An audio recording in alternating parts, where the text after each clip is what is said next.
Throughout modern society, people across the world are suffering. They endure the relentless cost of living crisis, which leads to more people going without food each night and resorting to sleeping rough. The primary cause of this is private ownership. I believe in Australia they should ban private ownership by 2030. In Australia, the wealthiest 5% are worth an average of $6.7 million, while the middle 20% are only worth $588,000. This amount is crazy different to the bottom 20%, which is 90 times less. The top 5% of people hold 1/3 of the country's wealth.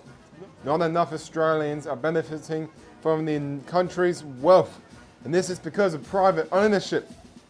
The top 5% receive over $855 a week from their investment properties, and yet they have failed to distribute this amongst other Australians. This is hurting the working class Australia. Christian ethics follows the ethical standards of right and wrong based on the Bible.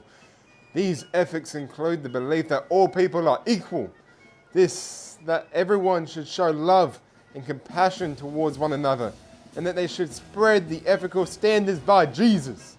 The Christian approach to ethics places significant importance to the many teachings in the New Testament. One of the verses by Matthew says, "You have heard that it was said, 'Love your neighbor but hate your enemy.' But I tell you, love your enemy and pray for those who persecute you, so they can be the children of the Father in heaven." Matthew 43-48. This verse from Matthew recounts what Jesus told his followers about loving even their enemy, talking about how God's desire for love and compassion amongst all people.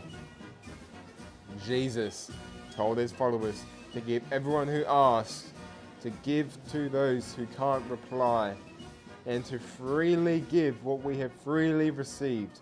Paul establishes the principle that we should reflex from what we sow. We should treat everyone equally, and we should strive to evenly give out the wealth of Australia. It is just fair and just. Everyone in Australia deserves equal treatment and should not be disadvantaged because of the amount of wealth they have. The ethical framework of utilitarianism argues that right and wrong should be decided on the outcome rather than the process to achieve it. For instance, if one healthy person must die to save 10 unhealthy people, that would be considered ethical because that one person died to save 10 others. Utilitarianism prioritizes the ethical choice that brings the greatest good to the majority rather than focusing solely on the welfare of one person. This concept aligns with the issue of private ownership.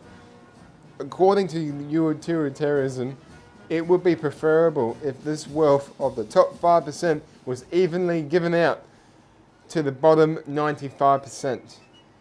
This money being given out will help boost everyday Australians, enhancing everyone's quality of life instead of keeping those top 5% in power and with all that money. Overall, both Christian and utilitarianism ethical beliefs align with the idea that there should be no private ownership and that it is unjust to give so much wealth to such a small percentage of the population. This is why I believe all property and land ownership should be shared amongst everyone in Australia, and I believe the Australian government should make a goal for this to be wiped out by 2030, that there should be no private ownership by 2030. Thank you for listening. I believe together the working class can bring an end to this crisis. Thank you.